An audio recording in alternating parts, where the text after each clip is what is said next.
In life, we have opportunities to share time with special people. Those people, all people, have stories, interesting stories, tough stories, funny stories. And I look forward to sharing those with you in this Legacy series. I hope you enjoy.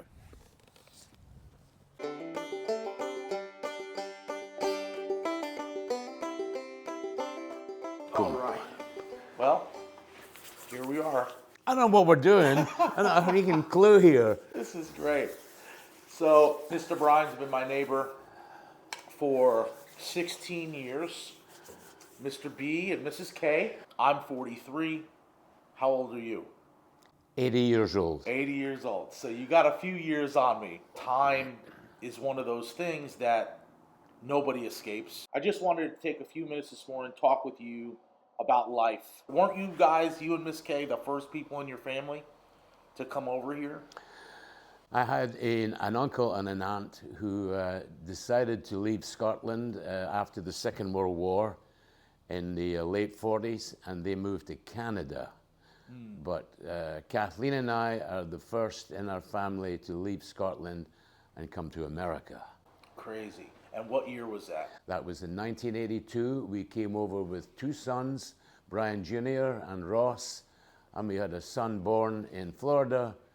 His name is Glenn in 1983. How did you and Miss Kathleen decide on Florida? I mean, you're looking at the map and you're going, Well, how that all began, Kathleen had an uncle, Uncle Gordon, who was working in Florida at the time. He was a hotel manager in Pompano Beach.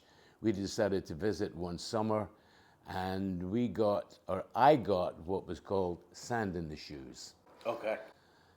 which meant I left the Northern Europe country of Scotland, came to Florida, and it was a complete change of temperature, complete change of environment, and I was hooked, and said to Kathleen, I'd love to go and live in Florida. I've always had a great respect for America, but I really like the environment of Florida, so we sold up everything in Scotland and moved to a place called Lighthouse Point, which was in north of Pompano Beach. And from then on, we lived there for many years, moved to Atlanta, Georgia for a job change. Worked in Atlanta, Georgia for about 14 years, and then retirement took me to Palm Coast, and here I am sitting doing this interview. Okay. First of all, when you were over in Scotland, everybody's there. The majority of your family is there. I'm assuming your parents are still alive. Miss Kathleen's parents still alive at that time before you decide to move over? Miss Kathleen's mother was still alive. Her father had left the family by then. My mother was still alive, and my father had decided to leave the family many years before. So you got two moms Yes. in your life, and I don't know the Scottish culture, but how do they react when you go, I think we're gonna take the kids and move to America? They did not react well at all. Because Scottish families are pretty much close, and a lot of times families stay together. But modern day families from the 80s on, people decided to move around the world, and we were one of them. We saw opportunities and new destinations. Miss Kathleen didn't want to go at all. She didn't want to leave home. And she finally did come with me. Her mother said, you should go where your husband wants to go, and she did. And we haven't regretted it. So when you're over in Scotland, what are you doing for work at that time? I had my own business. I had a company called Scott Weld Distributors. Okay. And we were distributors of welding supplies, cutting supplies, and safety equipment. And we serviced the industrial businesses around Scotland. I eventually sold that business when I knew I was coming to America, sold the business, took a year off, retired, and then sold our home and began the move to United States. So you sell your business. I mean, you got to be all in at this point, right? I mean, That's a huge move. Do you even come over here with any furniture or anything? You guys just pack some bags. You're like, we'll buy new when we get there. Like, what is that? How does that work? We had a big home in Scotland with a lot of furniture and a lot of artifacts and old stuff that we kept. We did use a moving company. I remember their name. The company was called Justice and Company. Really? And we moved them over to United States, and it took a few weeks because it went by shipping container. And we found a home in Lighthouse Point, and we had bare furniture until ours arrived. And then when it came in the container, we unloaded it and filled our home. Interesting. Okay, so it's you, Miss Kathleen, the two boys at this point, Brian and Ross. Brian and Ross, and you're like, are you like, well, maybe I'll open a business, or maybe I'll work for somebody? How does that process take place all the way back then? You said 1982? 82. So 1982, do you have to make commitments like, hey, I'm going to start a business? Like, how do you get that rolling? So, in order to become a resident of the United States, you have to either become a citizen of the United States or you must obtain a green card. Well, in the beginning, I did obtain the green card, but in order to get the green card, you had to show some form of occupation or owning a business. So I bought a small company. It was a swimming pool company, swimming pool service, and I named it Hammond Pool Service. And I started that in the city of Lighthouse Point. I bought a truck, bought chemicals, went around and cleaned and fixed pools and just did general pool service. The boys helped me, and I bought another company and added to mine, and eventually built that company up and then ended up selling all of it. So how do you land on pools? You're just like, there's a need, there's pools everywhere. I was looking for an opportunity for a business, and this one attracted me. I thought it would be pretty good just to go around people's homes in the beautiful weather, just cleaning pools and going from home to home, and that's what I wanted to do, and that's the company I bought. When I think of you, I always think of 007 because, and more particularly the most recent 007. What is his name? He's an English guy, of course, not Scottish, but he's Craig, something or other. Something Craig, yeah, I forget his first. Daniel Craig. Daniel Craig, yes. Badass, man. But I always think of you because you had like such an interesting life. You were in a rock band. Oh, yeah, I started playing rock and roll music in 1963. 1963, played the drums, still plays the drums. At 80 years old, he's really good. Was in a band even a couple years ago, right? Yes, a local band in Palm Coast. A couple of other guys, we got together and formed a band. Played around town, played some classic rock and roll. Had a great time together. Unfortunately, after 60 years of playing drums, arthritis took over the hands. Okay, so things were slowing down with my music and my playing, so I eventually had to quit because I was unable to control the sticks. But that's how you met Miss Kathleen.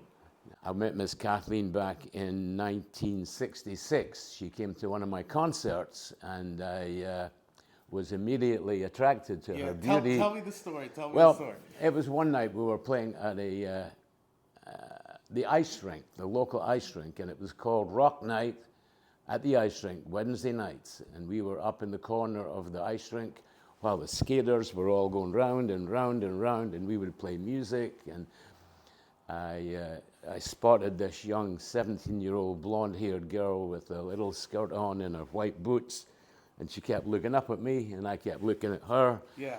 And there she was. So we took a break from playing, and it was an intermission, and I went and looked around and couldn't find her because I wanted to talk to her. Well, I eventually found her in the cafeteria with her friends, sitting there drinking a Coke with her white boots on, and started talking to her, made an immediate connection, and we started going out together, and I married her, we had 3 children, and here we are. What's one of the pickup lines a man like of your stature uses when you're gonna meet a woman? And was your accent thicker? Because Miss Kathleen has kind of held a pretty. The accent that I use now is the accent that I have used all my life. Okay. I never made any adjustments to the accent when I came to America. I just made adjustments to some of the words. I kind of feel like her accent's a little thicker than yours. Yes, it is. Is it the same as she was when she was younger? Exactly the same. Okay. Yeah. None of us changed our accents. None of us, with all respect, became Americanized as much as talking. Sure. So, yeah, what do you say? You're walking up. How old are you at this point? Are you 19, 20? I was probably 20, 21 Okay. at the time, and I just walked into the cafeteria and said, "Hi, I'm Brian," and I just noticed you down on the rink there, and she introduced herself, and we started talking. She was with a friend at the time, and after that, she followed the band because the band venues were posted in the local newspaper. Okay. So she used to come, and we got closer and closer. And So she started following the band, and your band was pretty. yeah, I mean, it was a good band. It was a 5-piece band. We what had was their name? the band was called the Couriers at the time, the Couriers, and we were together for many years. We were a 5-piece band with great harmonies, great music. We were local residents in one of the clubs, and we played out and about. We opened for some big other bands, and then eventually the band split up. But I stayed in music and played with multiple bands after that. Okay. And you were a karate champion, I was the Shotokan. I was the Shotokan champion of Scotland. I forget the date now. It was maybe about around 1970. I fought in the national championships and won the trophy. And somewhere up here, the trophy's still standing. Yeah. You had that one. What was that one story you told me about that big guy? Yeah. Yeah. Well, you had to go through the elimination rounds to get to the finals. But I went to the semi-final and fought this guy his name is Peter, and I'll never forget that. And he was a good fighter, and he used to try and put me off, and he would scream and yell at me. And Wasn't he a big guy too? Big no, this is coming. Okay, This is coming. Okay, Peter. First Peter. This was the Peter's getting his ass kicked first. This was a semi-final, Yeah. and he came from a city called Kirkcaldy, and he came at me, and he came at me screaming and yelling and flailing his arms all over the place, and I had to stand back and just be careful while I went in for the kill. When he was distracted by yelling, and I put him down. That put me into the finals. Well, there wasn't much time between the semi-finals and the final. It was maybe an hour. With Shotokan, did you have headgear? No gear. No gear. No headgear. This is before headgear even existed. No headgear. Oh my God. No hand gear. Nothing at all. So this is the UFC with the few yes. rules. Yeah. Okay. It was. Okay. It was Mr. Brian's the hardcore. UFC champion of Scotland, folks. Mind your P's and Q's and kick some ass around here. So All that right. that took me to the final, and the final was against a guy called Sandy Forgan. I'll never forget his name. Oh my God. I was five. I'm shorter now, but I was about 5'6", 5 maybe 7 at the time, and he was 6'3", 6'4". He had massive red hair, and he was scary-looking Scotsman. And people were saying to me, "Well, you're going to get your butt kicked by this guy here." And I said, "Oh, that's fine." I said, "Just bring it on." So we went to the final, and it was a hard fight. But I won't go into the details. But in the end, I struck him in the correct places technically, and I won the championship.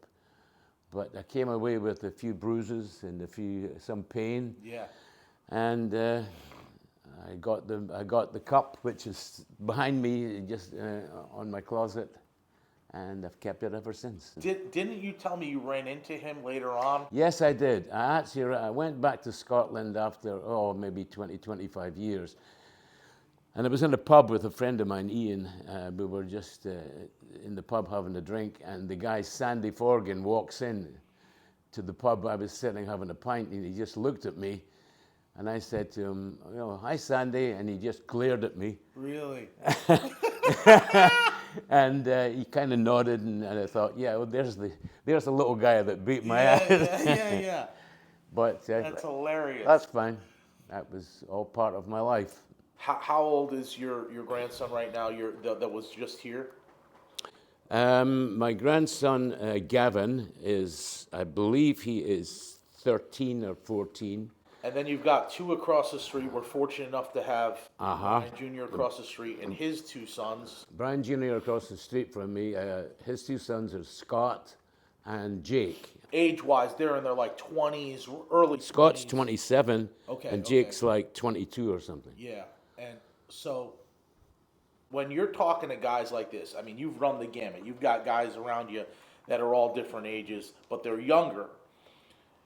As men, we deal with, young men especially, even boys, we deal with fear.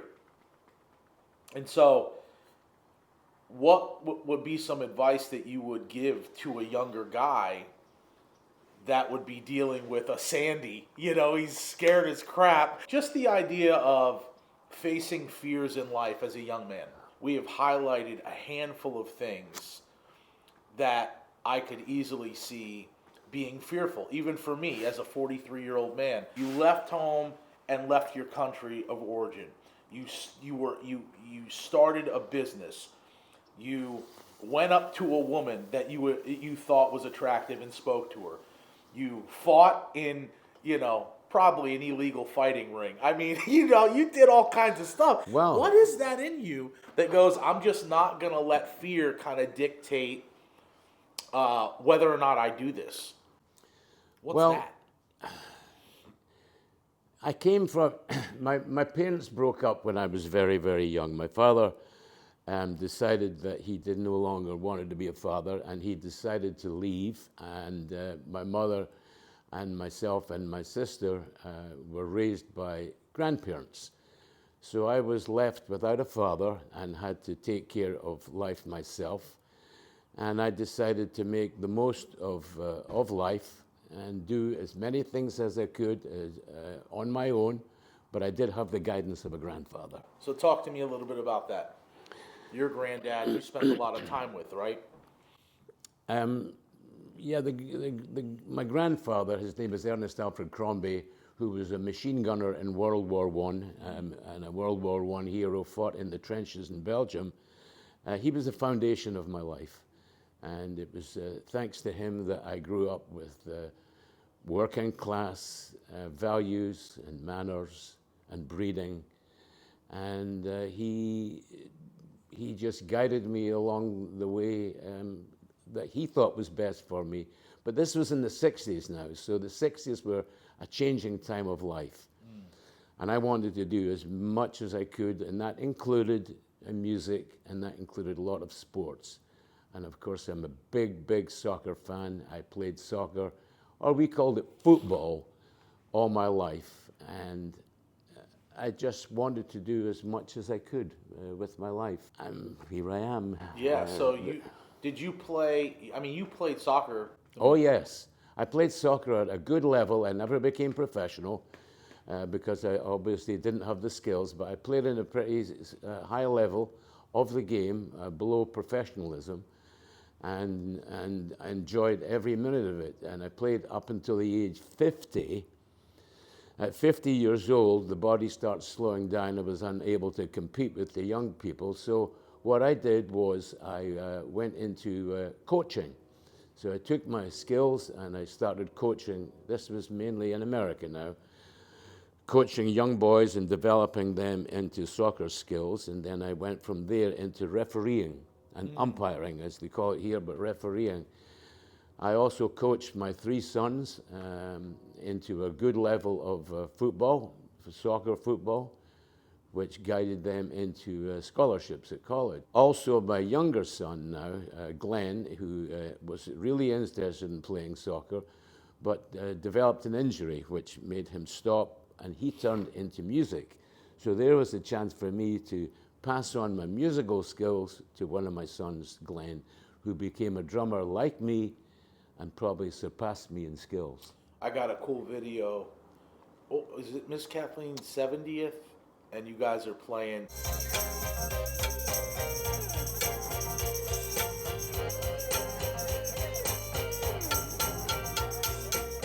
That was round in my backyard, and it was Kathleen's 70th birthday. Yeah. And we had a little surprise party going on for her, and we had a musician came in actually. Guitarist. A guitar player. He played great. Yeah, Yeah. it was a guitarist with electronic backing, and I pulled out my tambourine and my maracas, and we were all playing music. We had a damn good time. Yeah, that was great. Your grandfather spent a ton of time with you. What was his thoughts on you pursuing all these different things? Like, you just had it. You've ever since I've known you, you've had just an interest about everything. We're gonna get to the art in a second, but like, you're a Renaissance man. You know, you're just. I love your curiosity for life, and so what was that? Like when you would tell him, like, I think I'm gonna do this. You know, like, would he advise you, or would he say, like, this kid is always doing something? Like, how would that be? Well, remembering my grandfather was in his 60s when all this was going on, and my grandfather was a former entertainer. Okay. So after World War I, him and his brother Bert, I think his name is Herbert, but they called him Bert, they both started a duo act together in London, and they were song and dance. Really? Yes. And Like a cappella? yeah, they would wear the top hat, the cane, the dance shoes. Really? And the two of them did an act in London, and they were called Hiller and Hastings. Really? That's what they were called. Now, I can't remember what I had for breakfast this morning, Wow. but I remember him telling me that 70 years ago. And the two of them they toured all over London and did vaudeville and different shows, and they were also entertainers in London. So this became a thing. Like, Yes, and of Okay. course that career ended, and he moved up to Scotland, met my grandmother, and the family moved on from then. So when he discovered that I was interested in music, well, the music scene was changing in the 60s. Mm-hmm. Everything was moving away from, say, Frank Sinatra, Perry Como, and blah, blah, blah, into rock and roll, Okay. which attracted me, and that's exactly what I wanted to do. And he was doubtful about it in the beginning, and he was telling me that's not music, and Really? yeah, he says it's not. I said, no, it's not your kind of music, but it's my kind of music. so what were you listening to back then? Oh, I was listening to early Beatles and some of the American rock bands, Gene Vincent and Eddie Cochran, Duane Eddy, all great American musicians. And I just started practicing, and I bought cheap drums and borrowed money from my mother and practiced and practiced. So you were self-taught. I was self-taught. Wow. I used to practice in the bedroom in my grandmother's house, and she had to throw towels over the drums to keep them quiet for the Really? neighbors. But I just practiced all the time and tap, tap, tap, tap, tap, just kept getting rhythms. And my grandfather finally accepted it that, yeah, he's going to be a musician. I was an entertainer, and he wants to become one. And that was it. Even having, like, that curiosity, you know, a younger man going, I think I'm going to do this. I've done a few crazy things in my time. I had Mr. Bryan in a saddle to climb trees the other day. You know, I'm like, check this out, put this on. I thought it was a truss. Yeah. I'm showing them how I'm trying to self-film hunts and different things like that. But even that you were curious about, you're asking questions, and, you know, I've always experienced you just asking questions, having knowledge, thinking about things. Well, I've always had a thirst for knowledge, and there's many things in life that I've wanted to do and I haven't had the opportunity to do. And then you meet somebody like Josh, who's climbing trees and firing bows and arrows, and that fascinates me. But yes, I've had a thirst for knowledge, and I'm curious about life. I'm getting to the stage in life now where at 80 years old, I'm not being depressive about it, but I'm not sure how much life I have left. And still to this day, I need to see things, do things, watch things, and learn. Yeah. So when I met you, my wife was pregnant with our first. She was actually in labor with our first. And Miss Kathleen and Mr. Brian pulled up to their new home. And here we are. And I said, I'd love to meet you, but my wife is in labor. And we were walking this block that we have for her to kind of get through her contractions.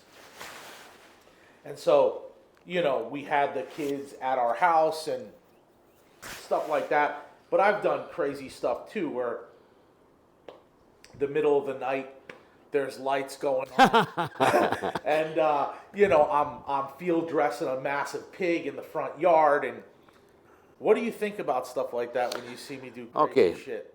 So, not that long ago, I got up to do what I have to do, like older men do, use the restroom, and it was like maybe 1, 2 in the morning, and I noticed headlights coming through my window in my living room, and I thought, did I leave the lights on? So I got up, walked to the living room, I looked out the window, and there's Josh and Megan on the tailgate of his truck, cutting the head off a pig or a deer with a hacksaw. And I thought, am I dreaming? And the two of them had just shot an animal or caught an animal, and they were just removing its head.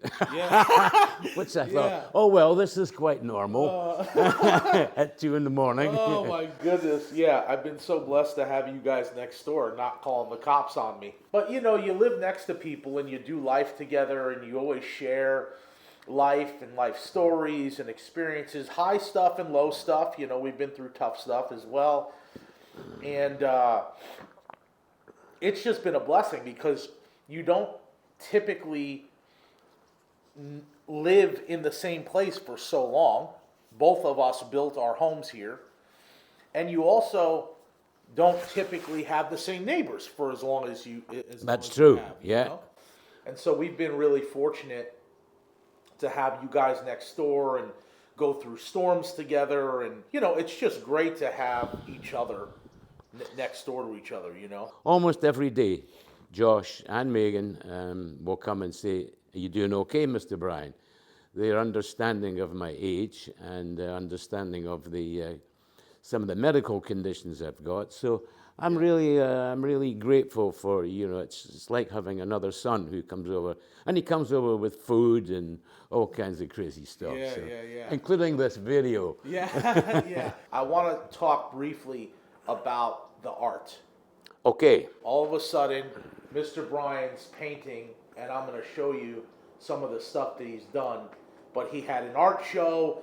I mean, how the hell do you even decide, I'm going to do art now? Like, what is that? What happens there? So when I retired around 16 years ago, when I first moved to Palm Coast, I decided that I'm not just going to sit around and do nothing. I've always had an interest in art. I used to scribble and doodle and just, you know, draw stuff on paper, but nothing serious. So I decided I'm going to do some kind of artwork, but I didn't have the art skills to draw birds and trees and people. I just didn't have those skills. So my art vision and development was in abstraction. And abstraction has no real meaning in the real world, but it's open to everyone's views and opinions. So I just started building my own frames and throwing paint around, picking up junk on the streets, picking up metal, picking up wood, giving rotten wood and rotten metal new life, and putting it together to form a subject, a creation. For me, it gave me a lot of satisfaction to see the finished product, and a lot of other people, including neighbors, came by and looked at it, and they started buying it from me because it was different. It was different from just portraits and trees and birds and things. Do you remember a lot of their names? The names of The paintings? Yes, I do, and I have them actually printed out somewhere. I used to post them on the pictures, Yep. on the work, but they're around somewhere. But I gave them names and I gave them stories. I gave each piece a story so somebody could look at it and say, what is that? What's in his mind? Where did this come from? So I decided to write stories about it. Some of them are made up. They're funny. Yeah. All right. Give me a piece of life advice. Well, you've thrown that one at me. All I can do is, all I can advise is keep loving your wife because you have the most absolutely wonderful, wonderful partner in life with Megan. And the two of you are happy together. You spend time with your children. I've watched them grow up from kids to now they're teenagers, and that will be changing, and you have to change with them. Yeah. And you have to, I know your values, I know your Christian values, I respect them.